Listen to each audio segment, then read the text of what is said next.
Hello, and welcome to Getting Going on Azure with Datagriff. What we're going to do today is look at the total cost of ownership calculator to compare your on-premises workloads with those in Azure to see how much you could save.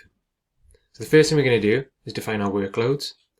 And the first workload is going to be 50 virtual machines running on Windows. So we're going to click Add, and call our workload Windows VMs. We're going to leave the first workload option as it is. We're going to change the environment to be virtual machines. We're going to leave the operating system as Windows. The operating system license we're going to leave as data center. We're going to change to 50 VMs. Virtualization we're going to leave as Hyper-V. We're going to have 8 cores per virtual machine. And we're going to have 16 gigabytes of RAM per virtual machine. And we're going to leave the optimized by as CPU. So there's our Windows VMs. We've also got 50 Linux VMs as well, so we want to add those. So we click Add, call this Linux VMs, we scroll down. So the environment this time again is going to be virtual machines. Our operating system we're going to change to Linux.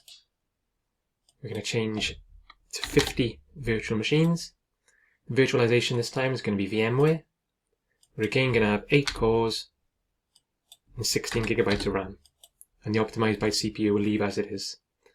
So we're not going to add any databases, but we are going to add some storage. So we click Add.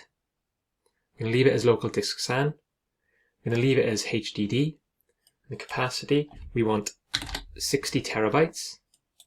For the backup, we want 120 terabytes. And for the archive, we're going to have 0. Then for networking, we want to have 15 terabytes. So it's going to be 15,000 gigabytes. So we click Next.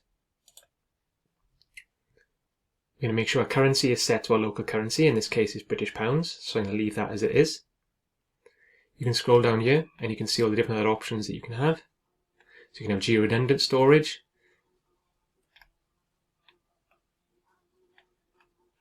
But what we're going to do is just click Next. And this gives us our report.